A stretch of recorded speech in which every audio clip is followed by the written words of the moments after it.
Aujourd'hui, il existe un grand débat sur le passé de l'Afrique, à savoir si l'homosexualité existait en Égypte antique.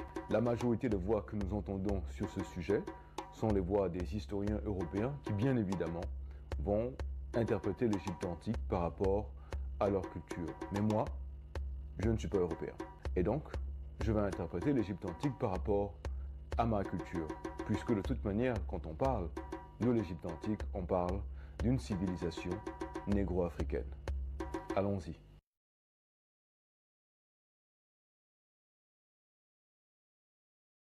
Tout d'abord, le mot sexualité ne se traduit pas en Égypte antique.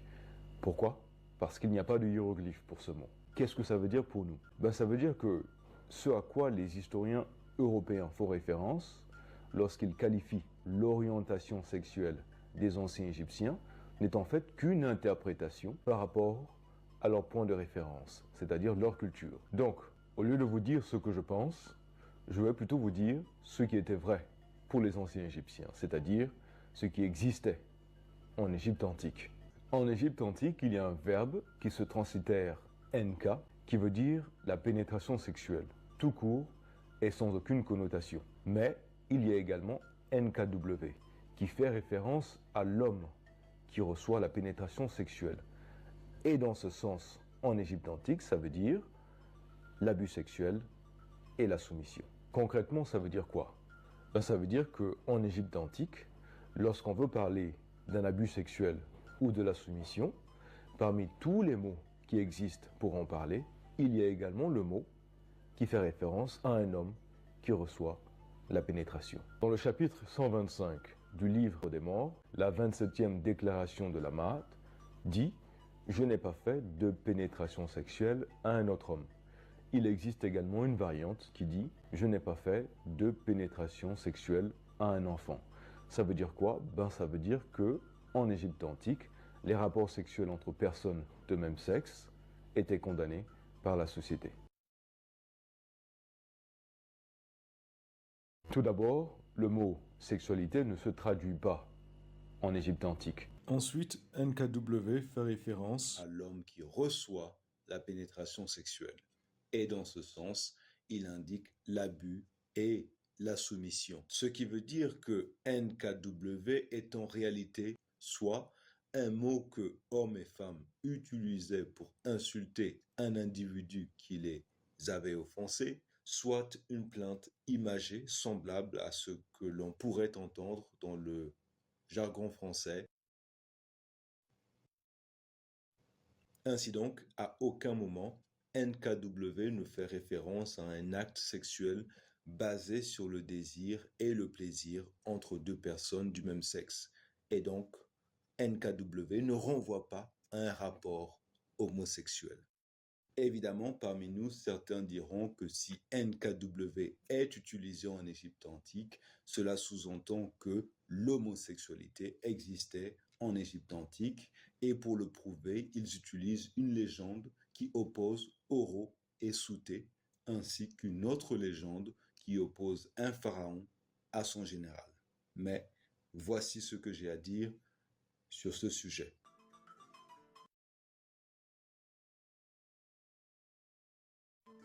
Il existe une version de l'histoire sur la rivalité entre Horus et Seth, dans laquelle il est dit que Horus a été NKW par Seth, c'est-à-dire que Horus a été pénétré par Seth. Encore une fois, j'insiste sur le fait que en Égypte antique, NKW fait référence à la soumission. Ici, on ne parle pas de plaisir ou de désir sexuel, donc on ne parle pas d'homosexualité. Parce que NKW est une expression, voire même une insulte, qui veut dire que dans ce cas-ci, dans cette histoire, Seth a réussi à soumettre Horus. À ce jour, il n'existe aucun texte en Égypte antique qui traite de l'homosexualité en tant que relation humaine, en tant que plaisir ou désir ou en tant qu'orientation sexuelle. Ce qui me permet d'affirmer que ce sont les historiens européens qui déduisent de l'homosexualité en Égypte antique. Donc, soit l'homosexualité est traduite par un mot qui nous échappe depuis plusieurs centenaires et dont je n'ai moi-même jamais rencontré, soit l'homosexualité n'existait pas en Égypte antique. Pourquoi? Parce qu'il n'existe aucun hiéroglyphe qui fait référence à ce type de relation humaine. Maintenant, venons-en au grand débat. Le plus grand débat sur l'homosexualité en Égypte antique est le double tombeau des manicures que les historiens européens appellent Niankoum et Kumhotep, qu'ils considèrent comme le meilleur exemple de l'homosexualité en Égypte antique. Donc, ce que nous allons faire, c'est que nous aussi, nous allons visiter ce tombeau et je vais vous dire ce que je vois.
Le double tombeau de Niankoum et Kumhotep est situé à Saqqara, au sud de la pyramide du pharaon que les historiens européens appellent Ounas. Qu'est-ce que c'est qu'un manicure?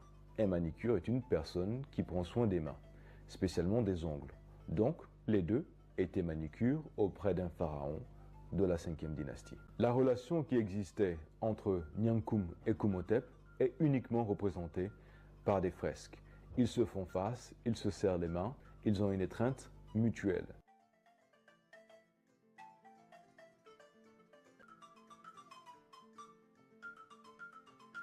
C'est cette étreinte qui fait dire à certains historiens européens que Niankoum et Kumhotep étaient des homosexuels.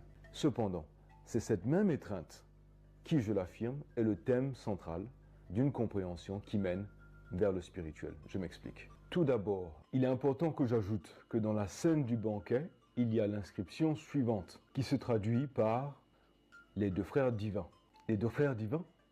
Mais comment, avec une telle inscription, peut-il toujours y avoir des historiens européens qui affirment que Niankoum et Kumhotep étaient des homosexuels? Ainsi, non seulement ces historiens eurocentriques affirment que les deux frères étaient homosexuels, mais aussi ils y introduisent l'inceste. La reconstitution de leur arbre généalogique nous fait savoir que c'était des jumeaux. Et pour appuyer le fait qu'ils étaient des jumeaux, je fais référence au signe des Gémeaux du calendrier kamite, qui non seulement est très semblable à la représentation murale de Niankoum et Kumhotep dans la double tombe, mais aussi ce signe existe également dans le nom du roi grec d'Égypte, Ptolémée VI, aussi appelé Philométor, qui avait un jumeau. Vous remarquerez que les noms Niankoum et Kumhotep sont une variante du nom de l'entité appelée Koum. En tant qu'entité qui façonne les êtres humains, Koum était responsable de la création des jumeaux. Cependant, il faut savoir que les anciens Égyptiens avaient une grande peur des risques encourus par la mère lors de l'accouchement. Et donc cela a entraîné à certaines périodes une attitude négative envers les jumeaux parce que l'accouchement des jumeaux était plus difficile. Et donc les noms tels que Niankoum et Kumhotep a pour but de faire savoir que Koum est le propriétaire de la vie des jumeaux et donc cela pourrait neutraliser le potentiel négatif relié aux préjugés de la société envers les jumeaux. La relation entre Niankoum et Kumhotep est également exprimée à travers le contact physique. Ils sont plusieurs fois représentés se tenant par la main et dans une étreinte. Mais cette étreinte, contrairement à ce qui est dit, n'a pas de connotation sexuelle. Les gestes pouvant être compris comme des expressions d'affection n'étaient pas rares dans les représentations des couples des tombeaux de l'Ancien Empire. Par contre, la représentation de personnes de même sexe se faisant face et se touchant les mains est extrêmement rare en Égypte antique. Dans toute l'histoire de l'Égypte antique, en fait, il n'existe que deux exemples. Celui de Niankoum et Koumhotep et celui de Téphrès, une mère, et Iyat, sa fille. Et en Égypte antique, il y a des représentations de mères qui tiennent leurs garçons de cette manière. Dans le cas des parents qui tiennent leurs enfants de cette manière, c'est pour indiquer que les parents sont en train de transmettre leur cas à leurs enfants. Maintenant, dans le cas des pharaons, elle est d'ordre spirituel.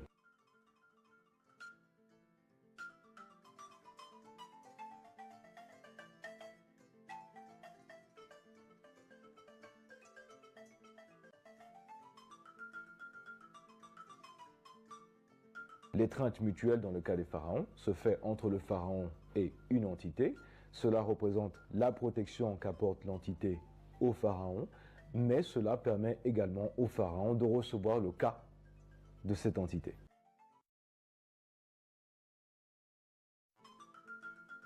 En récapitulatif, ici nous avons des jumeaux qui portent le même nom, le nom de l'entité Koum. Dans le cas des parents qui font une étreinte à leurs enfants, cela veut dire que les parents protègent leurs enfants, mais également leur transmettent leur cas. Dans le cas du pharaon qui fait une étreinte avec une entité, cela veut dire que l'entité protège le pharaon, mais également que le pharaon peut recevoir le cas de cette entité. Qu'est-ce que cela peut bien vouloir dire quand on parle de Niankoum et Koumhotep? Ça veut dire que Niankoum transmet son cas à Koumhotep, et Koumhotep transmet son cas à Niankoum.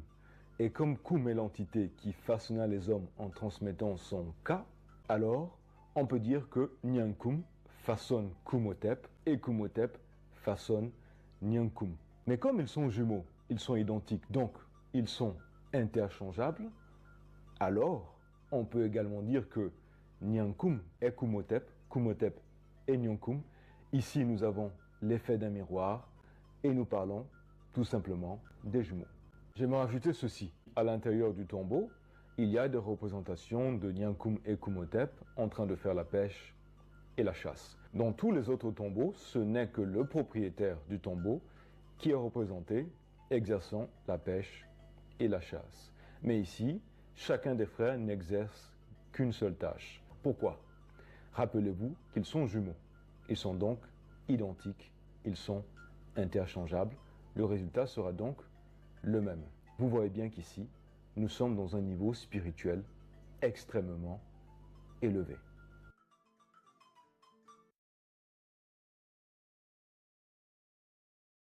Donc, en conclusion, qu'est-ce que je peux dire? Je peux dire qu'ici, nous avons affaire à un événement qui fut vraisemblablement extraordinaire pour la 5e dynastie, c'est-à-dire la naissance de jumeaux identiques ayant le même nom, qui vont plus tard acquérir les mêmes fonctions, le même rang, et ils vont décider, à leur mort, de rendre hommage à leur histoire dans leur tombeau. En fait, il y a deux manières de comprendre le tombeau de Niankoum et Koumhotep. Il y a la manière de l'Égypte antique, c'est-à-dire la manière négro-africaine, et il y a la manière européenne, c'est-à-dire la manière contemporaine. Donc, votre compréhension dépendra largement de votre culture. Si vous êtes de culture négro-africaine, vous appellerez ce tombeau le tombeau des deux frères. Et vous comprendrez qu'ici, on ne parle que de spiritualité. Mais si vous êtes de culture européenne, vous appellerez ce tombeau le tombeau des manicures. Et vous y verrez une image homosexuelle. Parlons de l'Afrique. Je sais que vous le savez déjà, en Afrique noire, deux hommes qui se tiennent la main renvoient généralement à une image de grande amitié. Avant la période coloniale, personne n'aurait vu l'homosexualité dans ce geste. Aujourd'hui, c'est différent puisque nous sommes devenus des Européens à part entière. Bien sûr, l'Égypte antique est une civilisation négro-africaine qui se trouve en Afrique. Il serait donc logique de la comprendre par rapport à son contexte culturel. Il y a aussi le fait que dans les grandes villes africaines, le métier de manucure n'est pas perdu. Il y a des manucures dans les rues qui marchent toute la journée à la recherche de clients et qui font les ongles et les mains pour leurs clients au bord des grandes voies. Tous ceux qui sont dans la rue sont des hommes. Il y a aussi des femmes, mais elles sont généralement dans les salons de beauté. En tout cas, c'est le cas au Burkina Faso. Ça veut dire quoi? Ça veut dire que le métier de manucure existe toujours en Afrique et les hommes le pratiquent toujours. En Europe, si c'est un homme qui fait le manucure, on dira que cet homme est homosexuel. Mais en Afrique, on ne dira rien parce que c'est normal.